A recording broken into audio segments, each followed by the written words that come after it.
Not all heroes wear capes. In the brutal world of the NFL, some wear headsets and scowl from the sidelines. But let's be honest. Let's cut it up in there, or I'll get me another punt return. I don't really give a. The term coach is a mere understatement for the diverse spectrum of personalities barking orders on Sundays. The NFL is a melting pot of sideline commanders, a diverse crew ranging from the mildly intense to the genuinely terrifying, each with a unique style and approach. This video dives headfirst into the coaching coliseum, exploring the different breeds of scary coaches in the NFL. From the mildly motivational to the downright terrifying, we'll expose the truth. Sometimes the scariest part of the NFL isn't the bone-crushing hits, it's the guy with a headset barking orders. So buckle up, football fans, because we're about to venture into the uncharted territory of the top 10 scariest NFL coaches. Number 10. Jim Moira. The name itself conjures up images of a fired-up coach, face flushed, microphone practically inhaled as he launches into a passionate, sometimes nonsensical rant. Moira's post-game press conferences were legendary, not for strategic breakdowns or insightful analysis, but for their sheer unadulterated entertainment value. They were like watching a live meme come to life, a hilarious mix of frustration, colorful metaphors, or the complete lack thereof, and good old-fashioned coach speak. We couldn't do diddly poo offensively. Remember the infamous playoffs rant after a demoralizing loss to the San Francisco 49ers? Moira, in a moment of pure exasperation, declared, Playoffs? Don't talk about it. Playoffs? You kidding me? It became an instant classic, a hilarious encapsulation of a coach's frustration boiled over. But Moira's rants were a gift that kept on giving. The now iconic, We couldn't do diddly poo offensively. We couldn't make a first down. We couldn't run the ball. We didn't try to run the ball. was delivered with a straight face, which somehow made it even funnier. Then there was the time, clearly exacerbated, he looked directly at the camera and accused his team. Horrible, disgusting, embarrassing, shameful. It's stuck. A blunt assessment that left no room for misinterpretation. These weren't just sound bites, they were full-blown Moira-isms, quotable moments that perfectly captured the emotional roller coaster of a coach on the hot seat. Moira wasn't afraid to wear his emotions on his sleeve, even if it meant resorting to playground taunts. We sucked. The second half, we sucked. It sucked. After a particularly bad performance, he might throw up his hands and declare, We stink on defense. We stink. We stink. a self-deprecating and hopefully inaccurate assessment that somehow endeared him to fans even more. His rants were an explosion of emotions, a masterclass in turning frustration into unintentional comedy. They were like watching your excitable uncle get way too into a backyard barbecue argument. All bluster and heart, guaranteed to leave you with a smile, and maybe a good helping of potato salad. And for that, Coach Moira, we salute you. If you thought Moira threw tantrums, the next guy wasn't shy with criticism either. His critiques are pure material. Number 9. Dennis Green. Moira's sideline demeanor might have been a masterclass in controlled explosions, but we need to look no further than Dennis Green for sheer unbridled passion. Green wasn't a simmering pot, he was a full-on emotional hurricane, a whirling dervish of rage and motivation that left everyone in its path breathless and slightly terrified. Unlike coaches who built tension with icy stares, Green wore his feelings like a neon sign. Remember the now immortal "they are who we thought they were" rant? Or who we thought they were. That's why we took the damn field. Now, if you want to crown them, then crown her. That was Green, a verbal thunderstorm unleashing a torrent of frustration, disappointment, and maybe even a hint of Shakespearean inspiration. But Green wasn't all theatrics. According to former players, his post-locker room could be a scene straight out of a horror movie. An eerie silence broken only by the sound of his green Gatorade cup bouncing ominously off the floor like a possessed drum. For him to be so angry, like he literally sat there and kicked that cup for at least 5 minutes. This wasn't a performance. This was a fiery leader holding his team accountable with the intensity of 1,000 suns. Green's approach wasn't sunshine and rainbows. He could be a demanding, even ruthless taskmaster, but there's no denying his passion was contagious. Love him or hate him, Dennis Green was a coaching legend, a man who brought an unparalleled level of raw emotion to the sideline, a force of nature that left an indelible mark on the NFL. Number 7 is a total mystery. His coaching style, sometimes comical, sometimes a rage fest. Number 8. Andy Reid. Andy Reid is a coaching enigma. Unlike the comical intensity of a Dennis Green, Reid's coaching style is more like your favorite, slightly grumpy grandpa. Sure, he might yell at the refs and young players occasionally. Boy, and Big Red is awfully red, isn't he? Oh, he's hot right now. But more often than not, you'll find him sporting his signature mustache and a casual demeanor on the sidelines. His intensity comes not from bluster, but from a deep well of football knowledge. There's a reason they call him Big Red. The man practically bleeds football, but his players appreciate his even-keeled approach. He's not afraid to bunch a star player like Travis Kelce for a helmet tantrum. Helmet back, you can see he's raising it right there, but then that's Andy Reid saying no, don't give him his helmet, as he's essentially benching Travis Kelce. But it's always done with a sense of purpose, a reminder that it's a team game. However, beneath that calm exterior lies a hidden fire, a competitive streak fueled by a love for the game. Remember his post-Super Bowl celebration quote, "I had a cheeseburger and went to bed"? According to later interviews, this wasn't actually his favorite post-game meal, but it became a hilarious meme. It perfectly captured Reid's personality, a man who enjoys the simple things in life, but whose greatest reward is victory. Oh, look at that!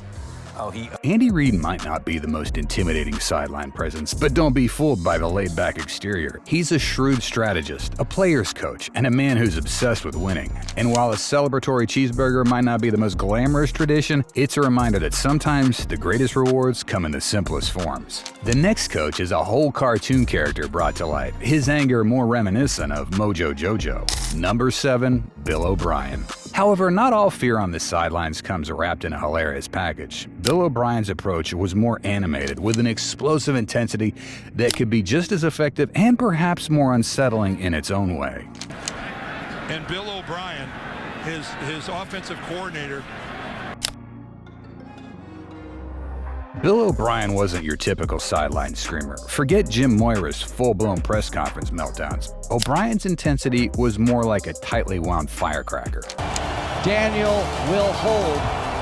Quiet most of the time, but with the potential to explode in a surprising burst of yelling and arm waving. Imagine this, the game's on the line, tension hangs thick in the air, and there's Bill O'Brien on the sideline. He doesn't pace or shout constantly. No, he's more like a coiled spring, observing everything with laser focus. Now, the kick is up. Texans beat Dallas! But mess up a play, woe betide the poor player or assistant coach who catches his eye. Suddenly, that tightly wound spring unleashes a torrent of words that would make a sailor blush. His offensive coordinator, fill in the blanks. That is a heated conversation. It's no monologue, mind you. It's a rapid-fire stream of short, intense bursts, all punctuated by pool noodles and enough flailing arms to signal a touchdown from the nosebleeds. Don't get it wrong, though. O'Brien's fiery outbursts weren't theatrics for the cameras. They were more like a drill sergeant lighting a fire under his troops. He expected the best from his players, and when they fell short, well, let's just say he wasn't shy about letting them know in a very colorful way, as seen at 6 and drop to 2, 8 before their bye week. A precarious position to be in for a franchise that is used to winning.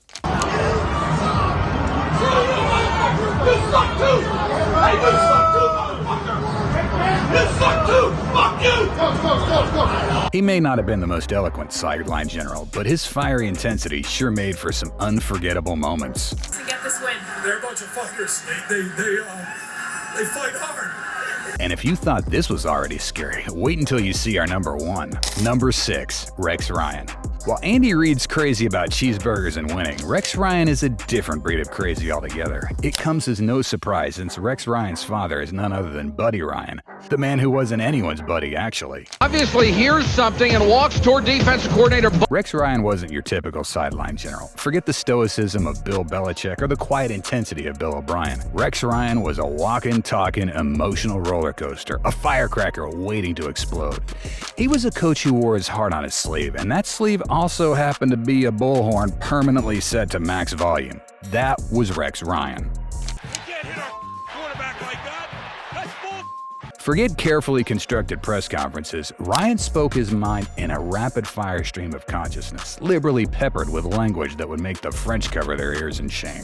His emotions were a hair-trigger affair. One bad play, and you could practically see the steam billowing from his ears. He wasn't one to simmer. He was a full-on eruption, a hothead who wore his frustrations on his face for everyone to see and hear. Does it not feel like the is against us?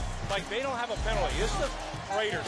Yeah! Come on up! Come on up and play that run! Come on up and play that run! There was a sense of barely contained chaos around Ryan. He paced the sidelines like a caged lion, barking orders and unleashing a torrent of commentary, often X-rated at anyone within earshot. Refs, players, even cameramen weren't safe from his unfiltered outbursts. Heck, there was a good chance you'd hear him before you even saw him, his booming voice cutting through the roar of the crowd. Doesn't hold back on what he says. NFL Films keeps the bleep button nearby when Coach Ryan. No way are you calling that! No way! But Ryan's unhinged persona wasn't just an act. Beneath the bluster and barrage of curse words was a genuine passion for the game. He wasn't afraid to have fun, crack a joke, or celebrate a touchdown with the enthusiasm of a kid on Christmas morning. He demanded the same from his players, and his sideline rants were a way of lighting a fire under their collective rears.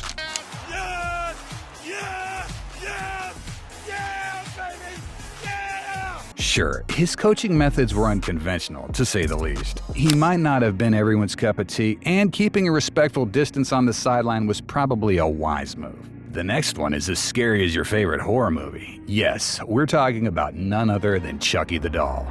Number 5, Jon Gruden. Jon Gruden wasn't exactly known for keeping quiet on the sidelines. Imagine your chattiest uncle let loose at a Thanksgiving dinner with extra gravy and strong opinions. That was Gruden on game day. He wasn't a yeller in the Rex Ryan mold, but a non-stop talker, a human highlight reel of metaphors, movie references, and enough football jargon to confuse a team of Mensa applicants.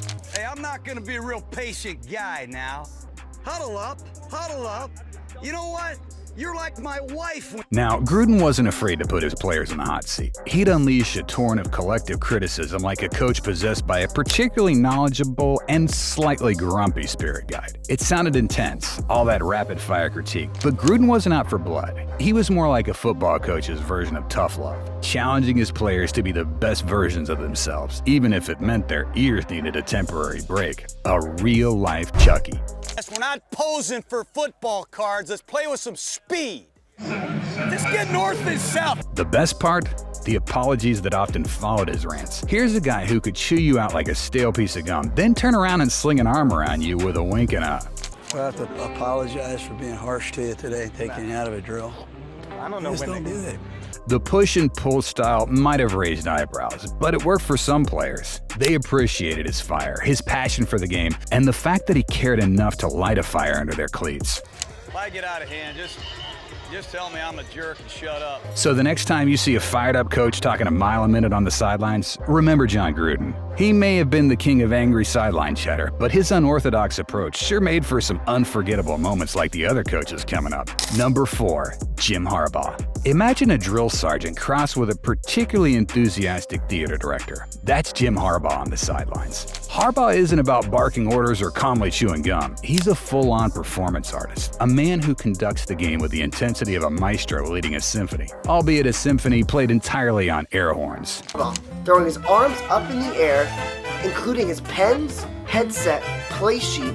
Harbaugh doesn't just call plays, he acts them out. Every incompletion, every missed tackle gets the full Harbaugh treatment. A flurry of stomps, emphatic arm gestures, and facial contortions that would make a mime jealous. It's all part of his grand coaching performance, a theatrical display designed to light a fire under his players and intimidate the opposing team. Well, maybe mostly light a fire under his players. Series, Harbaugh stomping his feet around like a little child. Maybe he should spend some free time taking some tap dancing. While some might find his sideline antics a bit over the top, there's no denying his passion's infectious. He even got into a full-on physical fight with the Detroit Lions head coach, only to be pulled away by players and refs alike. Coach Jim Schwartz's hand. I guess he was a little too aggressive, as Schwartz did not take it kindly, trying to... His players know exactly what he expects, and his all-out commitment to the game is undeniably motivational. A hit or miss, Jim Harbaugh brings a unique brand of sideline entertainment to football Sundays. He may not be the picture of coaching composure, but he sure knows how to put on a show. While number 3 was keen on physical fights, number 2 will surely make your eyes pop. Number 3, Mike Ditka. Mike Ditka wasn't a coach, but a human embodiment of a fiery furnace. A grumpy volcano permanently stuck on erupt, spewing molten rage at anyone who dared to cross his path. Reporters? They were like flies buzzing around a particularly foul-smelling steak. His response to their questions was a curt, dismissive "next," delivered with a glare that could curdle milk at 50 paces. Opposing teams, merely obstacles in the path of his righteous fury. Injuries from the game? Talk to the trainer. Next. You all right now? Mike, why are you in such a bad mood? What do you care? Ditka wasn't one for motivational speeches or inspirational locker room talks. His preferred method? Constant, withering criticism. Get your mouth shut, jerk. Dickus.